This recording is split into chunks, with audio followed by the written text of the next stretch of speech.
तो आज हम जो पढ़ने वाले हैं वो पढ़ने वाले हैं रोटेशनल स्पेक्ट्रोस्कोपी। देखो, जब हमने जनरल स्पेक्ट्रोस्कोपी की बात की थी तो मैंने आपको कई सारे तरीके की स्पेक्ट्रोस्कोपी बताई थी, जहां पे इलेक्ट्रॉनिक स्पेक्ट्रोस्कोपी बताई थी और वाइब्रेशनल स्पेक्ट्रोस्कोपी बताई थी, रोटेशनल स्पेक्ट्रोस्कोपी, एनएमआर, है ना। इस रोटेशनल स्पेक्ट्रोस्कोपी के बारे में बताया था थोड़ा सा कि इसको माइक्रोवेव स्पेक्ट्रोस्कोपी बोलते हैं, और यहाँ पर कुछ कंडीशंस को हमने वहाँ पे थोड़ा सा बताया था, तो वो आप लोगों को याद होगा। हम कई सारी चीजें देख चुके हैं स्पेक्ट्रोस्कोपी को लेकर के, और रोटेशनल स्पेक्ट्रोस्कोपी को हम पढ़ेंगे। जैसा मैं आपको बता रहा था कि जो भी आपका इलेक्ट्रोमैग्नेटिक वेव होती है या इलेक्ट्रोमैग्नेटिक रेडिएशन होता है, जिसको आप EMR बोलते हो, उसका जो एक पार्ट है जिसको हम बोलते हैं माइक्रोवेव। ये माइक्रोवेव जो है वो सफिशिएंट होती हैं किस चीज के लिए? इस रोटेशनल स्पेक्ट्रोस्कोपी को स्टडी करने के लिए। और स्पेक्ट्रोस्कोपी आपको पता ही है कि हम किसी भी तरह की जो रेडिएशंस हैं, ये जो माइक्रोवेव रेडिएशंस हैं, इन माइक्रोवेव रेडिएशंस को या किसी भी तरह की रेडिएशंस को हम क्या करते हैं? मैटर के साथ में इंटरेक्ट कराते हैं। हम लेंगे मैटर और उसके साथ में हम क्या करवा देंगे? इस माइक्रोवेव रेडिएशंस को इंटरेक्ट करा देंगे। तो जो मैटर है, उस मैटर में जो मॉलिक्यूल्स होंगे, उन मॉलिक्यूल्स के अलग अलग जो रोटेशनल एनर्जी लेवल्स हैं, उनमें डिस्टरबेंस आती है, और उसी को हम स्टडी करके और इस तरह की स्पेक्ट्रोस्कोपी से जो भी डेटा हमें मिलता है, और फिर उससे हम जो कंपाउंड हमारे पास में है या जो जिस मैटर के साथ में हमने इसको इंटरेक्ट कराया है, उसके बारे में जानने की कोशिश करते हैं। और अगर हम इस माइक्रोवेव रेडिएशंस की अगर हम बात करें, तो ये माइक्रोवेव रेडिएशंस का जो रेंज है, जिस रेंज में हम इस रोटेशनल स्पेक्ट्रोस्कोपी को करते हैं, तो अगर हम फ्रीक्वेंसी की टर्म में देखें, तो जो न्यू है फ्रीक्वेंसी, वो हम अगर देखें तो 3 multiplied by 10 to the power of 10 hertz या साइकिल पर सेकंड से लेकर के 3 multiplied by 10 to the power of minus 10 to the power of 14 hertz तक इसकी रेंज होती है फ्रीक्वेंसी की। इस रेंज की अगर हम रेडिएशंस यूज करते हैं तो हम कहते हैं कि वो माइक्रोवेव रेडिएशंस है। Microwave radiation. अब इससे पहले कि हम रोटेशनल स्पेक्ट्रोस्कोपी को समझें, पहली चीज तो आप ये जान लो कि एक जो कंडीशन रोटेशनल स्पेक्ट्रोस्कोपी को जब हम स्टडी करते हैं, तो जो भी मैटर आप लो, वो मैटर कैसा होना चाहिए, ये एक फर्स्ट रिक्वायरमेंट है या इसकी एक पहली कंडीशन है, जिसे हम बोलते हैं कि कंपाउंड जो है शुड बी डाइपोल। मतलब वहां पे डाइपोल मोमेंट जो है वो जीरो नहीं होना चाहिए, मतलब उसका कुछ ना कुछ डाइपोल मोमेंट वहां पे प्रेजेंट होना चाहिए। और डाइपोल मोमेंट को अगर आप देखो तो वहां पर जो चार्ज सेपरेशन होता है किसी भी मॉलिक्यूल में, मान लीजिए कि अगर हम किसी मॉलिक्यूल की बात करें कि वो एक ए एटम बी के साथ में अगर वो जुड़ा हुआ है और दोनों की इलेक्ट्रोनेगेटिविटीज अगर सेम है, तो चार्ज सेपरेशन जो है वो बराबर होगा। मतलब जितना इलेक्ट्रॉन ए अपनी तरफ अट्रैक्ट करेगा उतना ही बी अपनी तरफ अट्रैक्ट करेगा। तो यहाँ पे जो डाइपोल मोमेंट है, वो डाइपोल मोमेंट की जो वैल्यू है वो जीरो हो जाती है।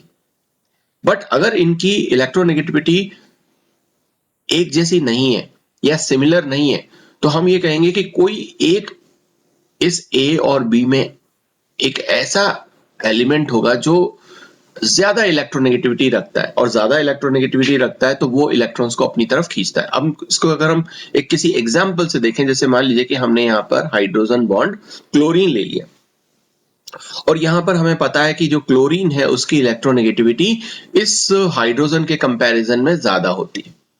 तो जो इलेक्ट्रॉन है उसको ये अपनी तरफ ज्यादा खींचेगा और एक पार्शियल नेगेटिव चार्ज इस क्लोरीन पर डेवलप हो जाएगा और यहाँ जो हाइड्रोजन है उस पर पार्शियल पॉजिटिव चार्ज आ जाएगा। तो यहाँ पर क्या हुआ, यहाँ पर चार्ज सेपरेशन हो गया, चार्ज सेपरेशन। पहले पता नहीं चल रहा था हमें, मान लीजिए कि यहाँ पर हाइड्रोजन और हाइड्रोजन है तो यहाँ पर दोनों की इलेक्ट्रोनेगेटिविटी सेम थी, तो यहाँ पर किसी टाइप का कोई चार्ज सेपरेट नहीं हो रहा था। लेकिन यहाँ जब हम HCl की बात करते हैं तो चार्ज सेपरेट हो जाता है। इस कंडीशन में जब हम हाइड्रोजन हाइड्रोजन की बात करते हैं तो यहाँ पर ये पता नहीं होता कि किसके पास में ज्यादा इलेक्ट्रॉन है, किसके पास में कम इलेक्ट्रॉन इकट्ठे हो रखे हैं या इलेक्ट्रॉन क्लाउड कहाँ ज्यादा है। बट यहाँ अगर हम HCl में देखें तो यहाँ पर एक तरह से आपको चार्ज सेपरेशन मिलता है और इसी वजह से आप यहाँ पे इसको शो करते हो कि क्लोरीन जो है वो पार्शियल नेगेटिव चार्ज रखता है और हाइड्रोजन पार्शियल पॉजिटिव चार्ज रखता है। तो ऐसे कंपाउंड जिनमें इस तरह का चार्ज सेपरेशन मिले या ये कह सकते हो कि इलेक्ट्रोनेगेटिविटी का डिफरेंस मिले, वो कंपाउंड जो है वो डाइपोल मोमेंट रखते हैं, ठीक है। और या फिर आप उसमें कह सकते हैं कि वो कंपाउंड कैसे हैं, वो कंपाउंड है पोलर कंपाउंड्स, पोलर कंपाउंड्स, ठीक है। तो अगर हम डाइपोल मोमेंट की बात करें तो सबसे पहले आपको थोड़ा सा बेसिक आइडिया होना चाहिए डाइपोल मोमेंट का, क्योंकि ये हमारी मेन कंडीशन है और अगर आपको डाइपोल मोमेंट समझ में आता है तो हम इस रोटेशनल स्पेक्ट्रोस्कोपी का आसानी से समझ सकते हैं। तो डाइपोल मोमेंट जो है वो दो चीजों पर डिपेंड करता है, जैसा कि आपको पता है। अगर हम डाइपोल मोमेंट की बात करें और डाइपोल मोमेंट को अगर मैं म्यू से रिप्रेजेंट करूं, म्यू से, तो ये जो डाइपोल मोमेंट है ये दो चीजों पर डिपेंड करता है। पहला क्या है कि मान लीजिए कि हम यहां पर एग्जांपल ले रहे हैं HCl का, ये HCl हमने ले लिया है। पहली चीज तो ये डिपेंड करता है कि इन दोनों के बीच का डिफरेंस क्या है। ये जो यहां कोई ना कोई एक सेंटर ऑफ ग्रेविटी होगी, क्योंकि रोटेशन के लिए सेंटर ऑफ ग्रेविटी आपको पता होना चाहिए। अब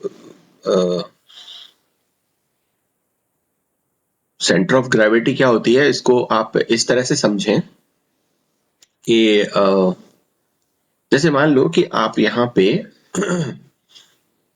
आपके पास में जैसे मान लीजिए कि पेन है, ठीक है। ये आपके पास में एक पेन है और इसको आप घुमाओ, है ना, रोटेट करो। जनरली हम करते हैं, टेबल पे रखते हैं और जो है इसको रोटेट कर देते हैं, तो आप देखोगे कि ये स्पिन करने लगता है फैन की तरह, और फैन की तरह स्पिन करने लगेगा। लेकिन इसका एक पॉइंट ऐसा होगा जो स्पिन नहीं करता, वो वाला जो पॉइंट है, वो जो बीच का जो पॉइंट है वो स्पिन नहीं करता, ठीक है ना। अब इस समय हम इस वर्चुअल स्क्रीन पर मैं आपको शो नहीं कर सकता कि सेंटर ऑफ ग्रेविटी में वो जो पर्टिकुलर पार्ट है वो क्या है, बट आप अपने पेन को इस तरह से रोटेट करके देखोगे तो वो इस तरह से रोटेट हो रहा होगा और ये वाला जो पोर्शन है, ये वाला पोर्शन आप देखोगे कि ये रोटेट नहीं हो रहा। अब आप एक ऐसा कोई एक स्टिक लें जो कैसी हो, वो एक तरफ से ब्रॉड है और एक तरफ से नैरो है, इस तरह की कोई एक स्टिक लें। अब इसको रोटेट करें, तो जब आप इसको रोटेट करोगे तो आप देखोगे ये यहां पर, तो ये जो पेन हमने लिया है या ये जो स्टिक लिया है, इसका बिल्कुल सेंटर वाला जो पार्ट है, यहां पे सेंटर ऑफ ग्रेविटी होगा। ये जो पर्टिकुलर पॉइंट है ये कहलाएगा हमारा सेंटर ऑफ ग्रेविटी। लेकिन जब आप इसको रोटेट करोगे, ये जो पोर्शन है ये हैवी पोर्शन है, ये वाला जो पोर्शन है ये लाइटर पोर्शन है, ये हल्का पोर्शन है। और इसी वजह से हमने यहां पर डिस्कस किया है कि डाइपोल मोमेंट, जहां एक तरफ इलेक्ट्रोनेगेटिविटी ज्यादा है और एक तरफ इलेक्ट्रोनेगेटिविटी कम है। अगर HCl में देखें तो क्लोरीन जो है वो बड़ा है और हाइड्रोजन का जो साइज होता है वो स्मॉलर साइज होता है। और इस वाले अगर हम इस ऑब्जेक्ट की अगर हम बात करते हैं और इसको अगर आप स्पिन करते हो, जिस तरह से आपने पेन को अपने टेबल पे रख के स्पिन किया, तो इसका सेंटर ऑफ ग्रेविटी जो है वो बीच में नहीं होगा। इसका सेंटर ऑफ ग्रेविटी कहाँ होगा, इसका सेंटर ऑफ ग्रेविटी होगा जहां पर ज्यादा जो मास है, जहां ज्यादा है उस तरफ शिफ्ट हो जाता है। मींस कि इस तरफ शिफ्ट हो जाएगा, ये इस तरफ मास ज्यादा है जहां पर ये ब्रॉड सेक्शन आपको दिख रहा है, तो ये जब घूमेगा तो कुछ इस तरह से घूमेगा। यहाँ ये वाला जो पोर्शन है ये पोर्शन आपका घूमेगा नहीं और बाकी का जो है ये रोटेट करने लगेगा, है ना। तो इसको आप करके देखना तो आपको पता चलेगा कि हाँ इसमें किस तरह से सेंटर ऑफ ग्रेविटी। तो मैं आपको यहाँ बताना चाह रहा था कि सेंटर ऑफ ग्रेविटी, तो कोई भी मॉलिक्यूल आप लो, उसका कोई भी बॉन्ड आप लो, और सिंपल मॉलिक्यूल हम ले रहे हैं जहां पर सिर्फ दो ही एटम काम में आ रहे हैं, एक हाइड्रोजन और एक क्लोरीन है, आप दूसरा कोई मॉलिक्यूल काम में ले सकते हैं। तो सिंपली यहाँ क्या है कि दो चीजों पे डिपेंड करता है कि इनका सेंटर ऑफ ग्रेविटी की जो डिस्टेंस है वो क्या है, उसको हम आर से डिनोट करते हैं, ठीक है ना। इस एटम से लेकर के और इस पॉइंट तक की डिस्टेंस, इस एटम से लेकर के और इस पॉइंट तक की डिस्टेंस, ये दोनों अगर सेम हुए तो इट मींस वो नॉन पोलर है, वो पोलर नहीं है। और अगर ये डिफरेंट आएंगे तो आप वहां समझ जाओगे कि यहाँ पर क्या है, पोलैरिटी है या वो डाइपोल मोमेंट रखता है, ठीक है। तो आर, और दूसरा किस बात पर डिपेंड करता है, दूसरा डिपेंड करता है कि यहाँ पर चार्ज सेपरेशन कितना है। मान लीजिए कि हमने HF ले लिया और यहां आप देखोगे कि फ्लोरीन और हाइड्रोजन की जो इलेक्ट्रोनेगेटिविटी डिफरेंस है वो ज्यादा है, और हाइड्रोजन और क्लोराइड में आप देखते हो कि क्लोरीन का जो इलेक्ट्रोनेगेटिविटी डिफरेंस है हाइड्रोजन के साथ में वो कम है कंपैरेटिवली HF के, ठीक है ना। तो HF में जो इलेक्ट्रोनेगेटिविटी डिफरेंस है वो ज्यादा है। तो यहाँ दूसरी चीज पे ये डिपेंड करता है, किस चीज पर, Q पर। Q मतलब चार्ज पर, ओके। तो इसे हम बोलते हैं डाइपोल मोमेंट, ठीक है। ये दो चीजों पर डिपेंड करता है। अब हम एक मॉलिक्यूल की बात करते हैं। मान लीजिए कि आपने यहाँ पर एक मॉलिक्यूल ले लिया, ये ले लिया H और ये क्लोरीन, और ये आपको पता है कि ये वाइब्रेट भी कर रहा है क्योंकि ये जो बॉन्ड है ये वाइब्रेट करते हैं, इनकी ये रिजिड नहीं होते। ये हमने वाइब्रेशनल स्पेक्ट्रोस्कोपी में देखा था, आप पहले भी जानते हो कि ये बॉन्ड फिक्स नहीं होते, नॉन रिजिड होते हैं। लेकिन हम यहाँ पर ये मानते हैं कि इसमें और दूसरे टाइप का कोई ट्रांजिशन नहीं हो रहा है या दूसरे टाइप की कोई एनर्जी काम में नहीं आ रही, सिर्फ और सिर्फ क्या काम आ रहा है, सिर्फ और सिर्फ ये काम आ रहा है कि जो मॉलिक्यूल है वो रिजिड, ये जो बॉन्ड है वो रिजिड है, मतलब इनका जो बॉन्ड लेंथ है वो चेंज नहीं होता। इस न्यूक्लियस और इस क्लोरीन के न्यूक्लियस की जो डिस्टेंस है वो चेंज नहीं होगी। अगर ये डिस्टेंस चेंज नहीं होगा तो इसका सेंटर ऑफ ग्रेविटी भी चेंज नहीं होगा, ठीक है। तो और दूसरी चीज क्या है, हमने यहाँ पर HCl का एग्जांपल लिया और हम ये कहते हैं कि ये जो मॉलिक्यूल है ये क्या हो रहा है, ये रोटेट हो रहा है, ये इस डायरेक्शन में, ये इस डायरेक्शन में, इस तरह से ये रोटेट हो रहा है, घूम रहा है। और कुछ समय बाद आप देखोगे कि क्लोरीन इस तरफ आ जाएगा और हाइड्रोजन इस तरफ आ जाएगा, फिर उस तरह से ये फिर घूमेगा, ठीक है। तो ये लगातार जो है अलग अलग पोजीशंस इसकी आती रहेंगी और ये घूमता रहेगा, इसके अंदर एक तरह का डाइपोल मूवमेंट है उस वजह से। और जब ये जिस भी इस पर्टिकुलर स्टेज में अगर हम देखें, जब ये रोटेट कर रहा है तो इसकी कुछ ना कुछ एनर्जी होगी, और इस एनर्जी को हम बोलते हैं रोटेशनल एनर्जी। इसको हम रिप्रेजेंट करते हैं ER से। सो ER जो है वो क्या है, रोटेशनल एनर्जी, रोटेशनल एनर्जी, जिसको हम ER से रिप्रेजेंट करते हैं। और अब जब ये रोटेट कर रहा है मॉलिक्यूल, अब हम इसके ऊपर क्या करें, ये जो माइक्रोवेव है या जो इलेक्ट्रोमैग्नेटिक रेडिएशन है वो रेडिएशन हम इस पर डालते हैं। जैसे ही हम इस पर वो वाली रेडिएशंस डालेंगे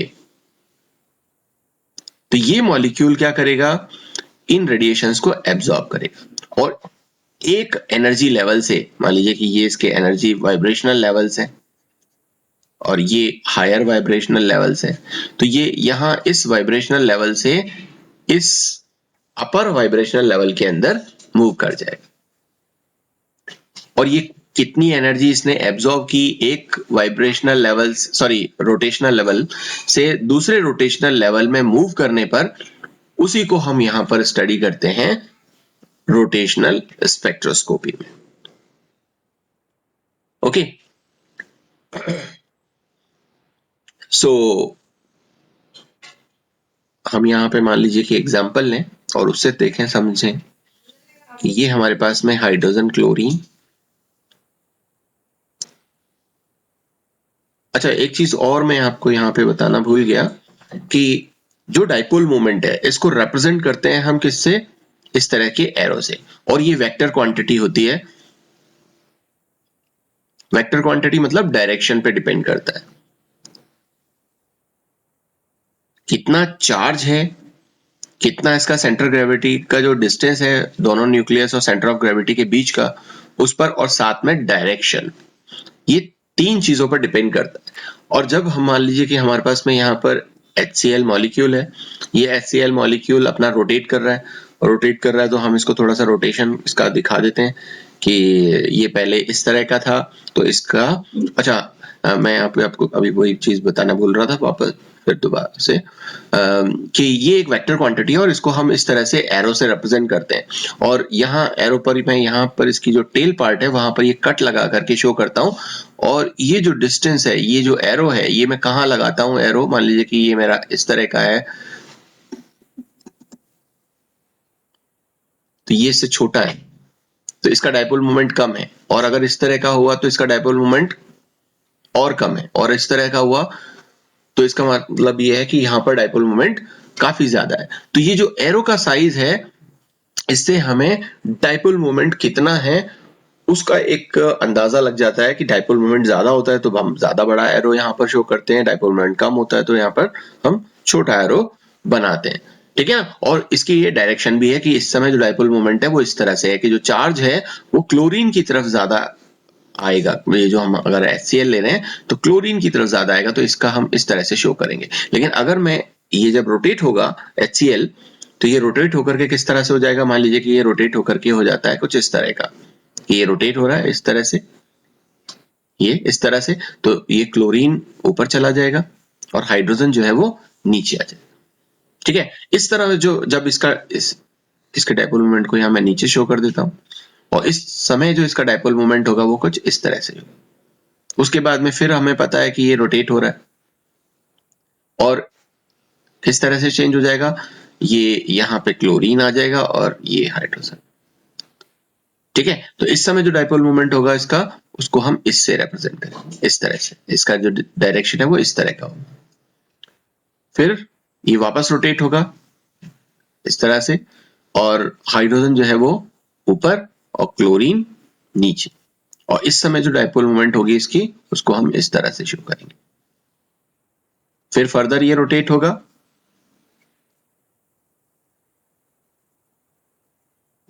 तो हाइड्रोजन जो है वो यहाँ आ जाएगा और क्लोरीन यहाँ, मतलब जो हमारे पास में इनिशियल कंडीशन थी सेम उसी तरह से ये आ जाता है, और इसके डाइपोल मोमेंट को हम इस तरह से शो करते हैं। तो लगातार ये जो मॉलिक्यूल है वो लगातार घूम रहा है, और इसको हम डाइपोल मोमेंट को हमने यहाँ पर इसकी डायरेक्शन से देख लिया, और हमें पता है कि जो म्यू है डाइपोल मोमेंट, ये किस किस पे डिपेंड करता है, एक तो सेंटर ऑफ ग्रेविटी जो हमारे पास में है वो, और मल्टीप्लाइड बाय जो चार्ज सेपरेशन है, जो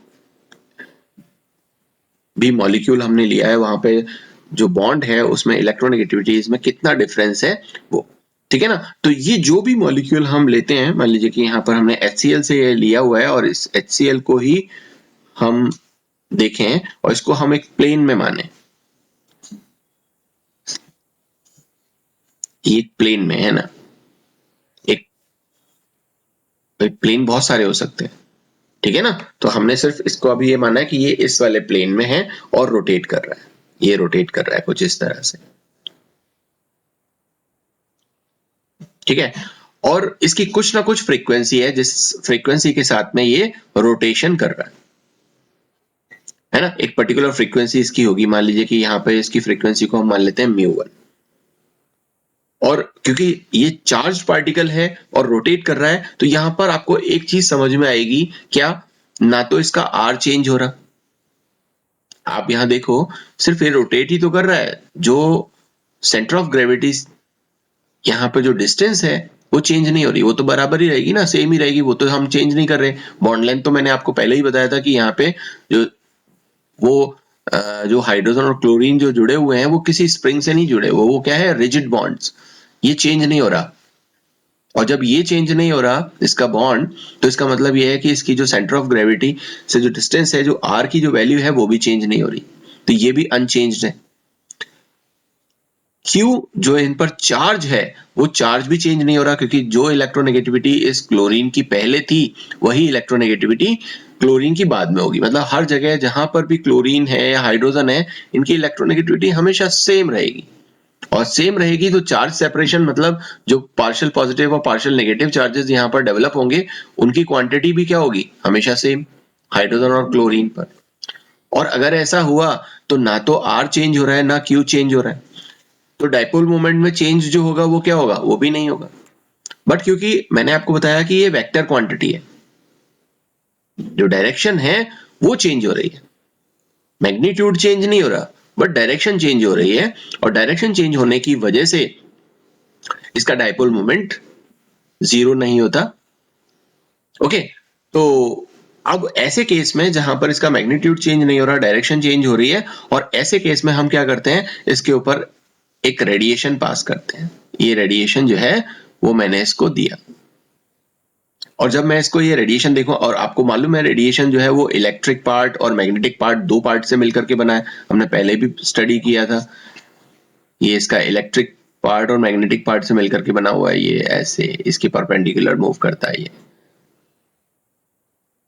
ये शेडेड है ना। एक इसका इलेक्ट्रिकल पार्ट है और दूसरा इसका ये मैग्नेटिक पार्ट है, ठीक है। और यहां पर भी आप जानते हो कि यहां पर जब ये चार्ज बॉडी है तो इसका कुछ मैग्नेटिक, जब ये मूवमेंट में है तो इसमें कुछ मैग्नेटिक मूवमेंट भी होगा या मैग्नेटिक पार्ट भी होगा। तो ये जो μ1 फ्रीक्वेंसी से रोटेट हो रहा था, और यहाँ पर जो रेडिएशन हमारे पास में आ रही है इसकी भी पर्टिकुलर कोई ना कोई फ्रीक्वेंसी होगी। मान लीजिए कि वो μ2 फ्रीक्वेंसी है, और जब ये जो μ1 और μ2 मैच कर जाएगी, मतलब जो रेडिएशन आप इसको दे रहे हो उसकी फ्रीक्वेंसी, और जो ये जो हमारे पास में मॉलिक्यूल है HCl का, ये जिस भी फ्रीक्वेंसी से रोटेट कर रहा है, ये फ्रीक्वेंसी जब ये μ1 और μ2 ये दोनों मैच कर जाएंगी, उस समय ये मॉलिक्यूल क्या करेगा, इस रेडिएशन को एब्जॉर्ब कर लेगा, और एब्जॉर्ब करके क्या करेगा, जो इसके रेडिएशन एनर्जी लेवल्स थे, ये मान लीजिए कि इसका ER1 था और ये ER2, ठीक है ना। ये रोटेशनल एनर्जी लेवल्स फर्स्ट और ये रोटेशनल एनर्जी लेवल 2, इसको मैंने यहां शो किया। तो ये पहले यहां इस स्टेज में था और ये अब मूव करके क्या होगा, हायर एनर्जी लेवल में मूव कर जाएगा, ठीक है। इसी को हम यहां पर स्टडी करते हैं कि जब हम किसी भी मैटर पर माइक्रोवेव रीजन की जो रेडिएशंस है उसको जब किसी मॉलिक्यूल के ऊपर डालेंगे, तो ये जो मॉलिक्यूल है ये मॉलिक्यूल इस रेडिएशन को एब्जॉर्ब करेगा, और ज्यादा एनर्जी के साथ में वो मॉलिक्यूल जो है अब क्या होने लगेगा, रोटेट होने लगेगा, ठीक है। पहले जो रोटेशन थी उसकी वो अलग थी, और बाद में जो रोटेशन होगी वो उसकी क्या होगी, अलग होगी, या ज्यादा तेजी से वो घूमने लगेगा, क्योंकि जब आप इसको रोटेट तो कर ही रहे हैं और फिर आप इसको एनर्जी भी प्रोवाइड कर रहे हो, एनर्जी प्रोवाइड कर रहे हो, तो इस एनर्जी को लेकर के ये ज्यादा फ्रीक्वेंसी के साथ में रोटेट होने लगता है, अब और तेजी से घूमने लगता है, ठीक है। सो इस तरह से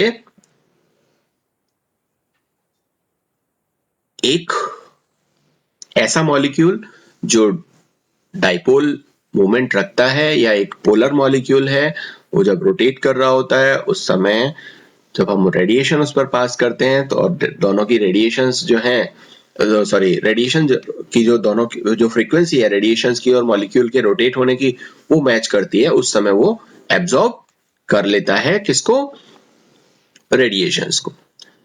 ओके, अब यहां पर मॉलिक्यूल, मैंने आपको अभी थोड़ी देर पहले ही बताया था कि मॉलिक्यूल यहां पर हमने सिर्फ एक प्लेन में लेकर के एक डायरेक्शन में इसकी रोटेशन दिखाई है, ये सिर्फ एक प्लेन लिया और इसमें एक टाइप की रोटेशन हमने यहाँ पे शो की है। लेकिन ये जो रोटेशंस हैं ये अलग अलग तरीके के रोटेशंस हो सकते हैं। ये अलग अलग तरीके के रोटेशन कैसे हो सकते हैं, कुल मिलाकर के मॉलिक्यूल 4 तरह के रोटेशंस करता है, जिसमें पहले तरह का रोटेशन होता है जिसको हम बोलते हैं लीनियर। तो मॉलिक्यूल जिस तरह का होगा उस तरह के रोटेशन वहां पर हमें देखने को मिलेंगे 3 डायमेंशनली। यहां पर हमने सिर्फ एक डायमेंशन में करके देखा, इसका ये दूसरा डायमेंशन में भी हो सकता है। ये दूसरा प्लेन इस प्लेन में भी हो सकता है, मतलब एक्स एक्सिस वाला, वाई एक्सिस वाला और यहाँ पर जेड एक्सिस वाला, तीनों, क्योंकि मॉलिक्यूल तो 3 डायमेंशनल होता है ना, तो 3 डायमेंशनल होता है और हमने सिर्फ एक ही प्लेन में, एक ही यहाँ पे तल में इसको रोटेट करके देखा। अब मॉलिक्यूल जो है वो इस तल में भी रोटेट कर सकता है y एक्सिस पर, और इस z एक्सिस पर भी रोटेट कर सकता है। और अलग अलग तरह के जो मॉलिक्यूल्स हैं, जैसा भी उसका शेप होता है मॉलिक्यूल का, वो उसी तरीके से उसकी रोटेशन हमें देखने को मिलेगी। तो सबसे पहले हमें यहाँ पर ये देखना पड़ेगा कि मॉलिक्यूल कितने तरह के होते हैं, ताकि हम ये देख सकें कि तीनों एक्सिस पर, ये जो तीनों डायमेंशंस हमने बताए हैं, 3D मॉलिक्यूल किस तरह से क्या कहते हैं, रोटेशन करेगा। ठीक है ना। तो एक तरह का मॉलिक्यूल होता है जिसको हम बोलते हैं लीनियर मॉलिक्यूल। दूसरे जो मॉलिक्यूल्स होते हैं उन्हें हम बोलते हैं symmetrical top molecules. Symmetrical top molecule.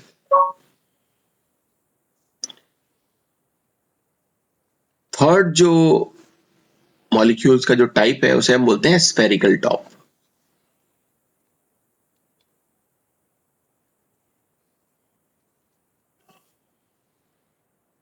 Molecule.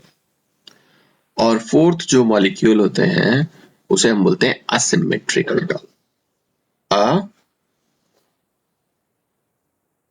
Asymmetrical top molecule. अब ये क्या होते हैं, किस तरह से इसमें अलग अलग एक्सिस पर जो रोटेशन होता है वो किस तरह से होता है, तो वो हम समझेंगे। लेकिन इससे पहले मैं आपको कुछ और चीज बताना चाहता हूं, और वो क्या है कि जब भी कोई भी चीज मोशन में होती है ना, मान लीजिए कि अगर यहां से और हमको इस पर्टिकुलर पॉइंट तक जाना है, और वो ऑब्जेक्ट इस पर्टिकुलर पॉइंट से इस पर्टिकुलर पॉइंट तक जब पहुंचेगा, तो उसको हम बोलते हैं कि उसमें क्या है, लीनियर मोमेंटम है। लीनियर मोमेंटम एक सीधी रेखा में जा रहा है, लीनियर मोमेंटम। आप यहां से चले और अपना स्कूटर, बाइक, कार, जो भी आपने लिया, और इस ए पॉइंट से लेकर के बी पॉइंट तक आप पहुंच गए। ठीक है ना। तो इस तरह से इसमें एक लीनियर मोमेंटम होता है जिसको आप P से रिप्रेजेंट करते हो, और वो डिपेंड करता है कि आप मास कितना है आपका, और आप किस वेलोसिटी से इस ए पॉइंट से बी पॉइंट की तरफ जा रहे हो। लेकिन हमें मालूम है कि हम यहाँ पर लीनियर मोमेंटम की बात नहीं कर रहे, क्योंकि हम यहाँ पर रोटेशन की बात कर रहे हैं। तो अगर किसी चीज में रोटेशन है, जैसा कि हमने अपने मॉलिक्यूल्स में देखा कि हमारा मॉलिक्यूल जो HCl का है वो रोटेट कर रहा है, और जब वो रोटेट कर रहा होगा तो उस समय इसमें होगा एक रोटेशनल मोमेंटम।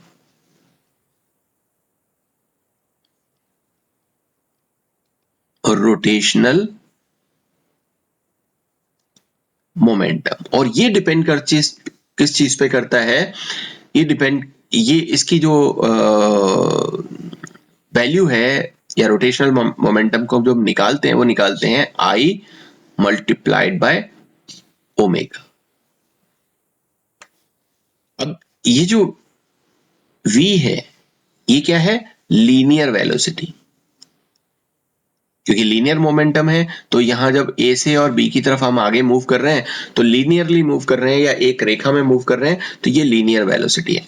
और जबकि ये जो ओमेगा है, ये क्या है, ये एंगुलर वेलोसिटी है। एंगुलर वेलोसिटी क्योंकि ये घूम रहा है, ये रोटेट कर रहा है इस डायरेक्शन में हो। ठीक है ना। तो ये एंगुलर वेलोसिटी, किस तेजी से वो रोटेट हो रहा है, वो एंगुलर वेलोसिटी। ये जो m है, ये m कहलाता है मास।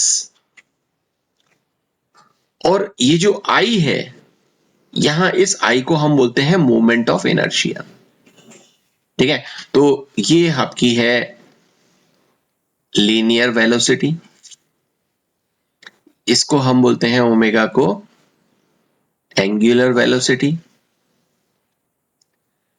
ये m जो है इसको हम बोलते हैं मास, और ये जो I है इसको हम बोलते हैं moment of inertia, moment of inertia. देखो, जब ये ओमेगा वेलोसिटी है और v भी वेलोसिटी है, यहां ये m मास है और ये जो I है ये मोमेंट ऑफ इनर्शिया है। मतलब कि मोमेंट ऑफ इनर्शिया जो है वो क्या है, एक तरह से मास ही होता है। ठीक है, और इसको हम I से रिप्रेजेंट करते हैं। लेकिन दोनों ही केसेस में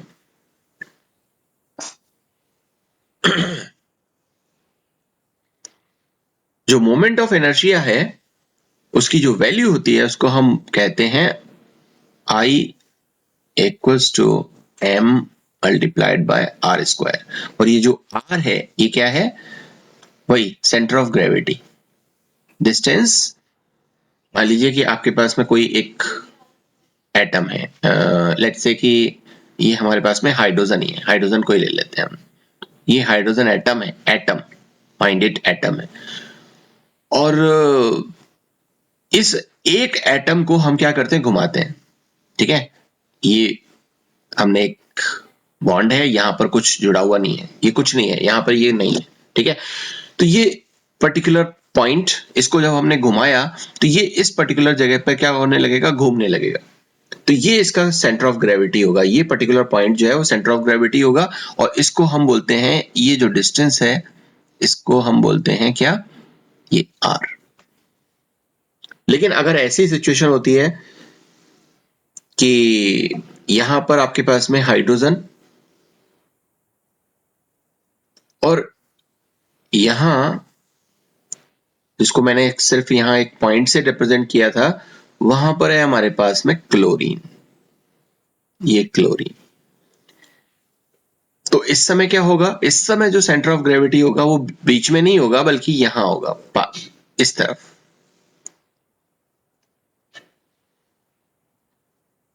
तो ये जो डिस्टेंस होगी और यहां से लेकर के और इस हाइड्रोजन तक की जो डिस्टेंस होगी, ये डिस्टेंस क्या होगी, अलग अलग। तो इसको हम मैं मान लेता हूं, एक को मान लेता हूं r1 और इसको मान लेता हूं r2। ठीक है, तो ऐसे केस में, इस वाले केस में जब ये एटॉमिक फॉर्म में है, इस समय जो मोमेंट ऑफ इनर्शिया होता है उसको हम रिप्रेजेंट करते हैं I equals to mr square. और ऐसी सिचुएशन में जब ये इस तरह से HCl फॉर्म में है और दोनों का मास डिफरेंट डिफरेंट है, यहां पर देखो क्लोरीन और जो हाइड्रोजन है दोनों का मास डिफरेंट है। एक का मास हम मान लेते हैं कि m1 है और एक का मास जो है वो m2 है, और सेंटर ऑफ ग्रेविटी से इनकी जो डिस्टेंस है वो कितना है, r1 है और r2 है। इस समय जो I का वैल्यू होगा या मोमेंट ऑफ इनर्शिया की वैल्यू होगी वो क्या होगी, वो होगी m1 r1 square plus m2 r2 square. मतलब ये जो पर्टिकुलर पार्ट है और ये जो पर्टिकुलर पार्ट है, दोनों के इनर्शियाज का सम।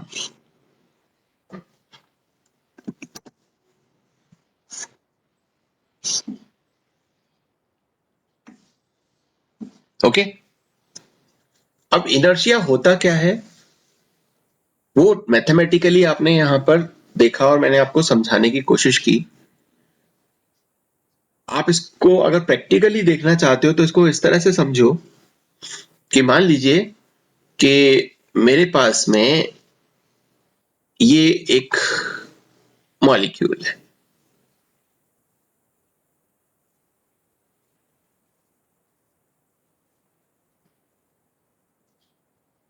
और ये किसी बॉन्ड से ये जुड़े हुए हैं, है ना, दोनों एटम्स। अब मैं इस पर यहां पे फोर्स लगाना चाहता हूं और इसको रोटेट करना चाहता हूं। मैं जब यहां पर ये फोर्स लगाऊंगा तो ये जो पर्टिकुलर पार्ट है ये जो एटम है ये क्या करेगा, अपोजिट डायरेक्शन में एक फोर्स लगाएगा। और अगर एक सिचुएशन आपके पास में कुछ इस तरह की हो, एक मॉलिक्यूल ऐसा हो, इस कंडीशन में आप इसको हाइड्रोजन हाइड्रोजन और यहां पर हाइड्रोजन और ये क्लोरीन मान सकते हैं। तो देखो जब मैं यहां पर इस कंडीशन में फोर्स लगाऊंगा, एक फोर्स अप्लाई कर रहा हूं, फोर्स, तो आप खुद समझो कि मुझे कहां पर रेजिस्टेंस जो ज्यादा मिलेगी।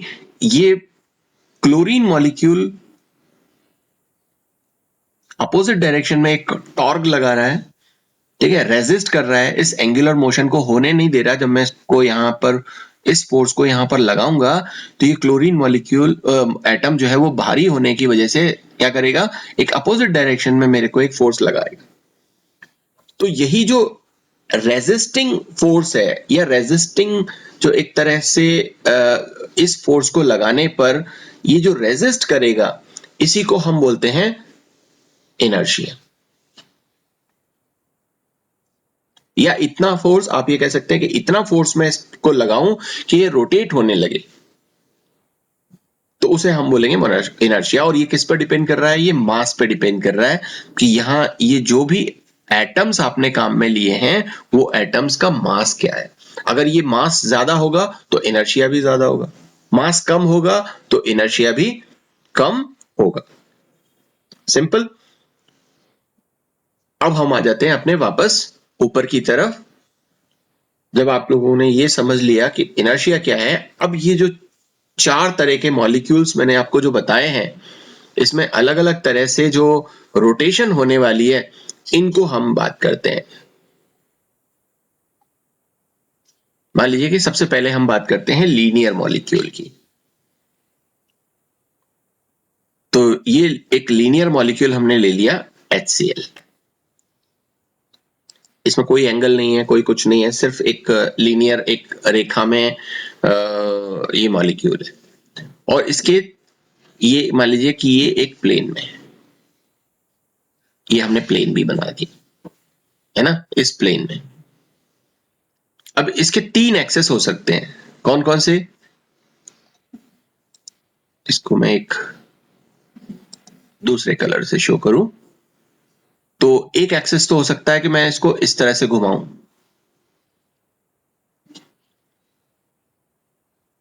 इसको मैं इस तरह से घुमा सकता हूं। जैसे एक पेन लो और पेन को इस तरह से पकड़ो और इसको इसके एक्सेस पर ही घुमा दो, इसके एक्सेस पर ही घुमा दो।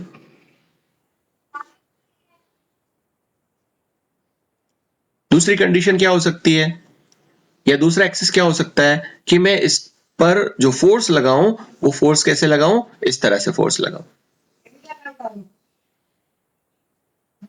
मैं इसको इस तरह से घुमाऊं, इस तरह से घुमाऊंगा तो कुछ समय बाद में आप देखोगे कि क्लोरीन ऊपर चला जाएगा और हाइड्रोजन नीचे आ जाएगा। क्योंकि जब मैंने इसको घुमाया, यहां ऊपर की तरफ फोर्स लगाया, तो ये क्लोरीन तो ऊपर चला गया। जब क्लोरीन पर फोर्स लगाया तो क्लोरीन ऊपर चला गया और हाइड्रोजन जो है वो नीचे आ गया। ठीक है, तो ऐसी कंडीशन में इस तरह की सिचुएशन आ जाएगी। तो एक एक्सेस मेरा ये है, तो इसको मैं मान लेता हूं कि इस एक्सेस को, इस पर जो इनर्शिया होगा वो IA है, और इस कंडीशन में जो इनर्शिया होगा वो IB। और एक ऐसा हो सकता है कि मैं इसको इस तरह से फोर्स लगाऊं, इस तीसरे एक्सेस पर फोर्स लगाऊं और इसको रोटेट कराऊं, तो इस समय जो इसका इनर्शिया होगा उसको मैं मान लेता हूं IC। तो ये तीन अलग अलग कंडीशन मुझे यहां पर देखने को मिल रही है। अब एक चीज आप देखो कि जो मैं फोर्स यहां इस पर्टिकुलर टाइम पे लगा रहा हूं, जब ये एक्स एक्सेस पर है और ये IA की वैल्यू आ रही है, इस समय मुझे ज्यादा फोर्स लगाना पड़ेगा क्या, क्योंकि यहां पर इसकी जो पोजीशंस हैं H की और क्लोरीन की वो नहीं बदल रही, सिर्फ मैं इसको यहां से इस तरह से घुमा रहा हूं सीधा।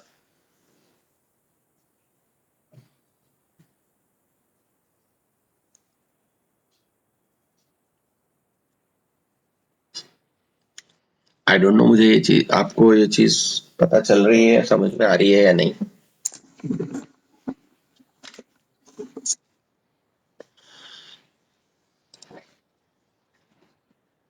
मुझे देख पा रहे हो?